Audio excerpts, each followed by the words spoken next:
going to do a shop tour. Okay, shop's all cleaned up and got John's frame back to his place. So I figured it'd be a good idea and a good opportunity to show you guys my room. I hang out down here more than I'm anywhere else. And who doesn't love a good little shop tour video? So let's do it. I'll show you guys what I got going on here. I'm going to turn this thing around and show off my stuff here. All right, so everybody's seen this little garage in the background, and I know a lot of people come over here and hang out, and they think it's a cool little place. And it is my favorite room in the house.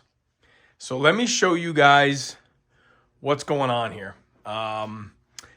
You know, a lot of people come over here and they say it's like a little museum. And it kind of is. I kind of have things set up here. And I'm just going to go around. I guess we're going to start over here, okay? You know, there's people that say, I wish I had my this, I wish I had my that, my first this, my first that. So we're going to start right here. This is my first dirt bike. My father bought this bike for me in 1983. I was 10 years old. 83 DS80, purchased from the local Suzuki dealer, brand new. And it's never been apart. It's had rear tires and chains and sprockets, original clutch, original front tire.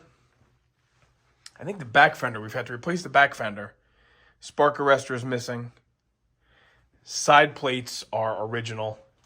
Even the Suzuki sticker here is original. A lot of people, including myself, have learned how to ride dirt bikes on this bike.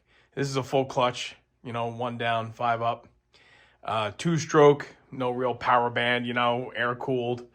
Full floater suspension. That was a cool thing back then, man. But myself, my brother Joe, my godson Jacob, my son Nicholas, they've all learned how to ride on this bike. This was actually Nicholas's first bike that he rode on a motocross track. This bike still runs. Used to get a kick out of sending my dad a video every year. It'll start second, third kick every year. And I still put my big butt on there and take it around the neighborhood. The neighbors think I'm a freak, but that's okay. It's a great thing. Love that bike. It's been all over. This bike has been to Vermont. My parents had a place in Vermont. It's been there, obviously back here. Matter of fact, where my house is right now, this was a shell pit, and we didn't live too far from here. And this bike has been ridden on this property, you know, what's 83, almost 40 years ago. All right, so it starts with this. It starts with me having my first dirt bike. It goes up to here, my first BMX bike, my 1985 Mongoose Expert. What you're looking at is not original tires, not original pads. These are NOS pads that I bought. These are new. I don't want to say they're NOS, these stickers. I think these are reproduction. Obviously, the pedals are not original. Man, I even think I bent that rear wheel. That rear wheel is not original. This bike I bought brand new at the local bike shop that I ended up working at all through high school. Same thing. My brother had this bike for a while too after I kind of moved out and grew up, and got this bike back from my parents. It was in their attic. Man, I think my brother actually crashed on this thing and got his first taste of some mini plastic surgery on that hole. So that thing is hanging there. That's an 85, okay? It starts with these things. And obviously, this is just an old banana seat bike that I got from a neighbor, cool 3-speed. That's an old Power King. There's nothing historically significant to us anyway. We'll go this way quick. And this is my first car, right? So first dirt bike, first BMX bike, the first car, which you guys have seen. I'm not going to uncover for this. We're just doing a garage thing. This is a sign, like a plexiglass board I put on the car when I take it to shows. Old school terminology, right? Ram air, not supposed to be. It's supposed to be outside air induction. And just for clarity, this 1272 at 106 Was not done by me. That was done by the gentleman I bought the car from, Rich. He did that time back in the 70s. That's the fastest that we know this car has ever gone. I did this for myself a couple Christmases ago. This is every magazine ad that ever existed, to my knowledge, for W31. And I bought original ones from a gentleman on eBay. And then I had them framed. And this gives me the entire lineup of W31 magazine ads. There's a brochure centerfold for the W31. So that's a cool thing there. You know, a Oldsmobile poverty cap, reproduction ramrod air cleaner, and the Oldsmobile service sign. The obligatory Oldsmobile service sign. Got to have that. Let me not forget about this. Oldsmobile. Joe Mondello sponsored a Oldsmobile Performance Weekend. When was this? 1999. 1999. Brought it to Englishtown and got third place in the show. And I think actually we went a few rounds drag racing that day too. That was a pretty cool day. That was the best. Let's see, what was the class? The class was 442. It might have been 442 Hurst Olds and W cars. It was not Cutlasses, I don't think. And I got third place in the show, and second and first. I don't think we're drag racing. So we're not going to go into too much detail about this one. This board here, when I do the video on the car, we'll go into that. That's just copies of a lot of original paperwork. Those are the oldest pictures I own of this car. That's the day I bought it, October 7th of 88, when I bought it from Rich. And what I did is October 7th of 18, I drove it back to that very house. And the woman, Rich doesn't live there anymore, the woman was there and she let me take pictures of it. Even helped me stage the car, kind of in similar, position that it was in the day I bought it. That is very cool. 30 years to the day, drove the car there. And I have a copy of that. I have a copy of that board in the trunk of the car that I take when we take it to shows or cruises or something. But that's cool for people to see. Every single one of these plates has been on the car. These are not the only plates that have been on the car. The very original owner, obviously, he had a different plate number. I do know what that is because it's on the original bill of sale. I don't have that plate. And the second owner, he had that plate and evidently had lost it. But I do know what that plate number was also. These are the plates that Rich had on it. That 12309, that second plate down, the orange one, that was on it when I looked at the car to buy it. And I gave it back to him. And then years later, actually 18, getting ready for McCacken, which I ended up not going to, but this car was accepted to go there. And Rich brought me those two plates to add to my collection. Very cool, right? W Machine. I think we got 4 different versions of the W Machine. 1, 2, 3, 4, yeah. Everybody's seen the board that Alyssa made for the convertible. But this is something very cool that, let me see if I get the lighting is bad. Nicholas gave me for Father's Day one year. This car is significant to me. Pretty local 70 W30 automatic. I saw this car, these two pictures that I took were somewhere around 1988, 89 maybe.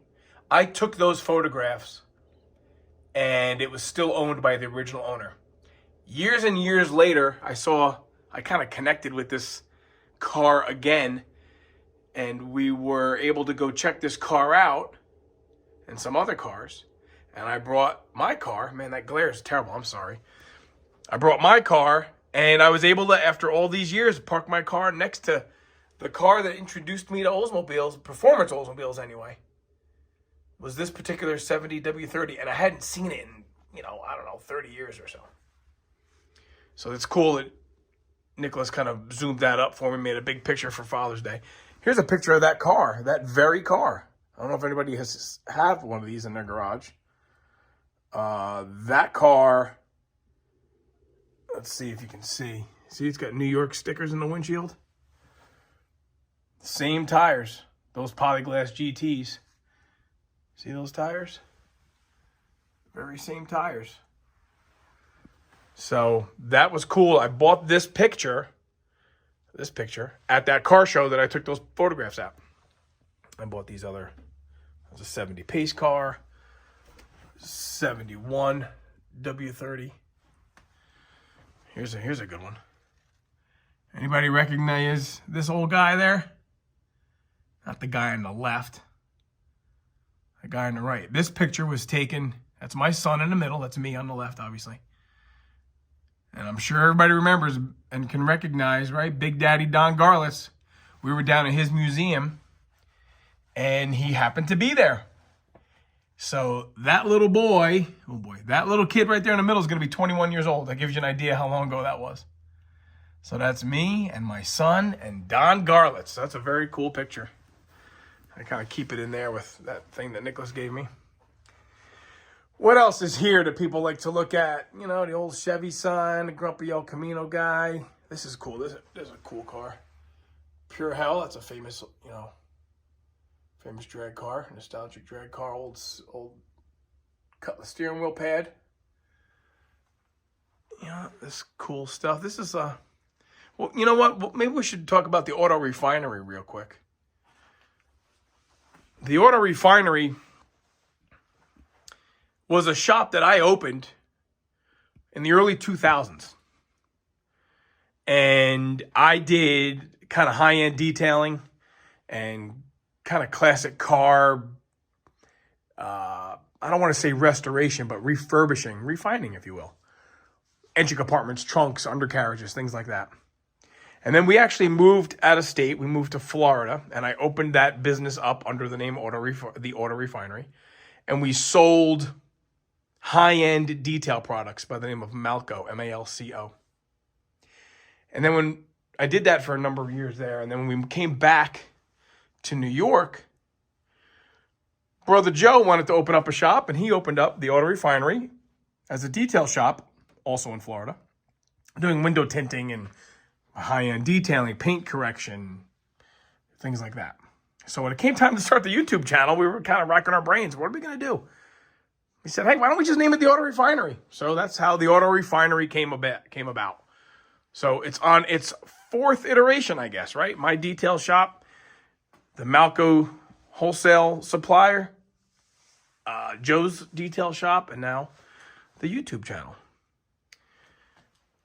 That's the Auto Refinery history. This is my wife's grandfather's bar sign that was behind his wet bar forever.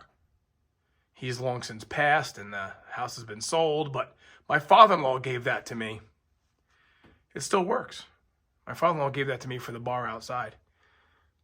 And Jen's cousin David gave me this for the garage / bar. We can use that outside. There's some old Matchbox cars. Oh, hey, here's something cool. Who's got their first Dukes of Hazzard coloring book? This guy does. $7.95. I think that was from KB Toys or something. It's a thick one too, man. It's a thick coloring book. Only a couple pages have been colored in it. I got that on display. Mac Tools dragster set.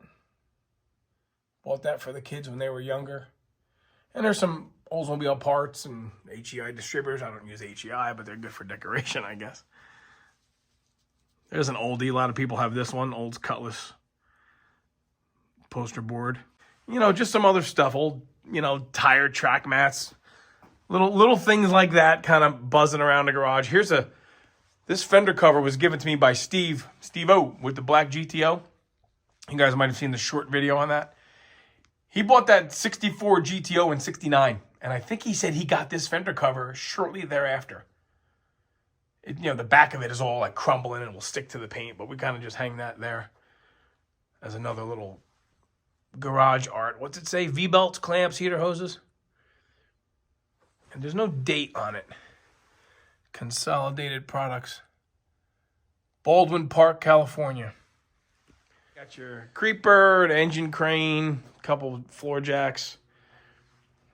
Who doesn't have a bunch of engines, transmissions, right? The Turbo 400 for the El Camino. my El Camino, the 68. That's the 396, 350 horse for that. A couple Oldsmobile blocks. There's the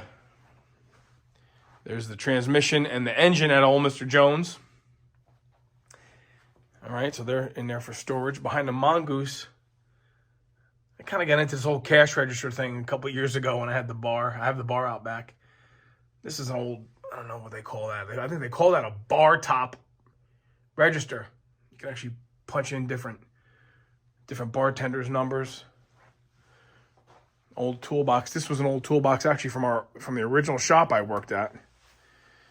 And I got that back from a friend of mine who had it. So that's just there kind of housing our trophies here that we've gotten over the years. These class winner stickers, these trophies, these are from my 69. This trophy here, everybody, the biggest one. That's the one I got, or Alyssa's card received this year. The convertible got the biggest trophy in the... That's funny, right? Old adding machine. This adding machine is an automotive-based adding machine. This is out of a local dealership that's no longer in business, unfortunately, but from the 60s. Old Texaco dealership. And, you know, you can see oil, lube, gas. This is a big... Not really a cash register. They called it an adding machine. This is my son's KX. So he started racing BMX bikes. And then kind of climbed the ladder. This was a good bike for him. And he did pretty well. You know, #1 in the Northeast Regional Series. Then he got on a kind of a co-op red line team. And he raced on that. All of this was because he wanted to race motocross. So then he started messing around on this old thing. I must say that his first BMX race was on that. I put little mini cranks, little mini handlebars, and he went around the track on that. So after 2 years of BMX racing, or 3 years of BMX racing, he tried this out, and then I bought him the KX. The KX is a cool story. This thing is a ripper. Anybody who's ridden one of these bikes will tell you, it's a nasty little thing right here. Short wheelbase, it's got that on-off switch power band, 6-speed, liquid cooled. It's a bad boy. And Nicholas did very well on this bike. And then we moved up to a Cobra. We got a Cobra dirt bike. And he just didn't get as comfortable on that bike. But we had subsequently sold the KX. This bike, we sold it. It's gone. We sold it to a gentleman in Massachusetts. And he was riding the Cobra. And then kind of got out of motocross and got back into BMX a little bit. And he now plays golf. But that's a whole nother story. And, you know, we're in the garage and I have my first things, right? The dirt bike, the Mongoose, the car. Dad, I don't have my first dirt bike anymore. But, oh, man, I wish I had my first dirt bike. Man, I went online and wouldn't you believe, there it was on Craigslist. And I called the number, and the guy answers the phone, and it was the guy I sold it to. And I said, I'll see you Saturday. And we drove up to Massachusetts, and we bought it back, just so it can sit here. Those are the numbers that I put on it from my kid.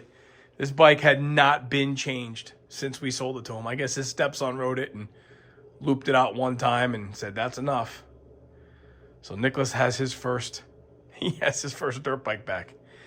Because his daddy's a nut, and we got to do this kind of stuff. So there it is, okay? I paid whatever we sold it for. I don't even remember, and it didn't even matter at that point. Yep, put it in the truck. My wife said, why are you buying it back? And I said, because doesn't it look good on the motorcycle bench? It does run. It runs awesome. We take it out a couple times a year just to, I don't know why. It sounds great. Everybody's way too big for that. That's dangerous. So the BMX bikes, and then he kind of got back into it and bought himself a PK Ripper. But now it's all about golf, right? Very competitive golfer, which is a lot safer than riding these dang bikes, certainly at the level that he raced them at. All right, obligatory beer fridge, Heineken beer fridge. We don't have Heineken money, so we use Miller Lite and Bud Light will suffice. So here's an old Napa thermometer. Old D&D Auto Supply. The old stomping grounds. And this was given to me by Steve with the black GTO for the garage. And here's another one. This is an old Ford dealership. I think the phone number here, you guys can see in there, the phone number says 132. That's how long ago that thing was in effect. I think they sold Ford tractors, Ford cars. So that's kind of cool. What else? The Mallory Voltmaster coil off of Mr. Jones. This is something I got from a buddy of mine, which I got a bunch of stuff from. Oh yeah, there's more stuff over there. I'll go back. Oldsmobile bell housing. Never been used. I think it weighs a ton. Just for display. I'll go back here. Behind the Mongoose, we got a couple BOP bell housings on display. The quarter panel slab from the convertible. That's a big old chunk of Bondo. That's the original 2-barrel air cleaner from the convertible. This is a shop I used to manage. We used to have a car show every year. And this is a poster board we made of one of the car shows. Maybe 2 of the car shows. I don't remember how many shows are encompassed in that, but that was a cool time back then. All right, so what else here? Craftsman boxes. I've had these boxes forever and ever. The middle one I bought myself a year or 2 ago. It's an old Rockwell, Delta Rockwell. That's probably from the late 60s, early 70s drill press. You know, drill presses are cool, man. They look great. They work great. You don't use them often, but man, they're great when you use them, right? So let's see what else is going on here. Oh yeah, we got all the die-cast 1/18 scale die-cast 69 Oldsmobiles. Let's see, silver, black, 442s. Those are W30s. Hurst Olds. Old Sun engine analyzer. Obviously, you got to have some cool books. Actually, this book right here, High Performance. I think that's the one. Let me see. Is this the one? Yeah, there's a picture of one of Don Garler's cars. Yeah, this is a great book about the history of drag racing. It's a great book. These MT valve covers, Mickey Thompson valve covers, these were on my car when I bought it. I think Rich had these on throughout the 70s. This tack was in the car. Or one just like it. I think that was the tack in the car. You know, I kind of got the stuff you use all the time. There's a picture of Kenny sitting in the convertible. You know, there's all metric stuff here. Because when you're working on dirt bikes and bicycles, that's the stuff you got to work on real quick, right? Going on a bike ride or something. And so these are metric tees. I have them all. You know, the standard ones in the toolbox. You know, Delta bench grinder. Flat screen. Okay. Harbor Freight press. Just got myself a shrinker stretcher kit. Haven't really used them yet. Been doing it all the old-fashioned way, so that'll be fun to try those. I think I got to build a stand for them. What else? You know, this old toolbox. I used to take this toolbox to the drag races. This used to sit in the back of the truck and store the tools that you needed at the track. This is kind of like my metal working cabinet. And here, you know, cutoffs, roll-locks, another spool of welding wire. Some paint guns up there. But you know what? I like when people come in here and say, do you really work on cars and stuff in here? Because I do. You've seen it. I do it. And then I'll spend a day or 2 literally dusting, vacuuming, cleaning. Because it's, you know, if it's not fun to be down here, I don't want to be down here. You know, and I'm just not that guy to work, make a mess, and leave a mess. I can't do that. That robs the fun out of it. So sometimes I'll come down here and I'll spend half a day just futzing and putzing. That's fine with me. Doesn't always have to be cutting a car apart, but I'm about to. So I figured let's do the video now of this relative shop tour, because I am going to make these plates now and start covering up the end of the rockers and getting the Eastwood paint in there. So the rockers are done. So the welder will be out, the grinders will be out, everything will be making a mess, and the floor will be covered like it was for John's frame and all the other stuff. There's a new welder, Miller-Matic 180. We got to get that hooked up. That's a 220. The little blast cabinet. The Keurig. Thanks for watching, everybody. Thanks for clicking on us. And thanks for encouraging us to keep going. Because we got plenty to do. So it does help when there's a little audience. It does help. I'm here to tell you. Otherwise, I just listen to the screaming in my own head.